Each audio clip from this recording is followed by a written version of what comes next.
Okay, so we're here at the Global Forum of Human Trafficking, and this is JK. You flew in from Thailand. Thailand, and you work for the recipient organization of all the medical clinic that we shipped there. Tell me what's going on in Thailand. So right now, we received half of the shipment, just the medical part, for the Volunteer for Children Development Foundation in Chinsang, Thailand. And what is the VCDF?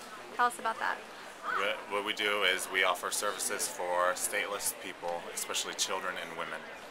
We provide education, we protect them while they're out living on the streets.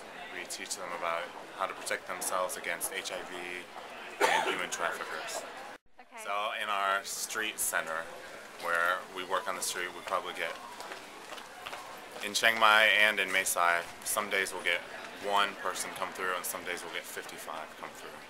So we have tons of people who come through our street centers, then we have children who live with us, who go to public school, who participate in different therapy sessions. That we have less than 150, just almost 150 children in our care. And people that come into your drop-in center, how do they know that you're there? How do you reach them? We do many outreach events because people won't come to our office if they don't know us. We do outreach events where we'll tend to their wounds on the street, especially the small children who beg for money. We'll pass out condoms, we'll play games on the streets. We have a really good rapport with the people in those circles. Our staff have a really good rapport with them. And so eventually, after getting to know us more and knowing what we're about, they'll come in for the services we offer in our drop-in centers. So tell us about, some of these supplies are going to the hospital. What's going on with that? We worked out a relationship with the Chinsang Hospital where they will they'll store the more specified medical supplies that a Thai foundation isn't allowed to have on their property. And we worked out an agreement where our children that are in our care can come and receive medical service free of charge from that hospital. And then any stateless person that comes to the hospital will also receive free medical care, whereas normally a stateless person cannot receive medical care from the Thai government for free, like a Thai person can. It's really, really expensive, and usually they're just denied.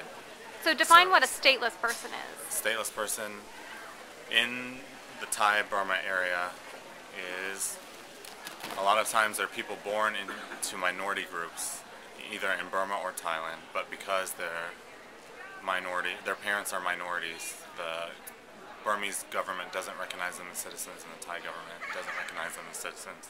They're just kind of in between with no paperwork, no social security number or anything. They're undocumented. And so what normally would happen if you're a stateless person and you're sick, what do you do? If that happens, usually you just wait until if they're in the village, they won't go to a hospital and they'll just kind of wait it out when they're sick. And when they're on the streets, we take them to the hospital and we cover their medical charges or medical fees. And sometimes, because we're a foundation, we can get a discounted price on medical fees. And so now, how does it help you to have these supplies at the hospital?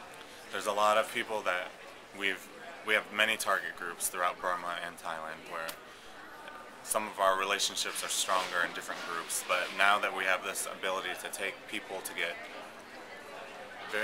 excellent medical coverage, perfect medical coverage, not just first aid, but in a hospital with the right equipment, the medication that they need, we believe that we'll be able to further establish our relationships with them, strengthen our relationship, and then hopefully they'll be able to take advantage of our other services as well. Wonderful. That's really exciting. Thanks.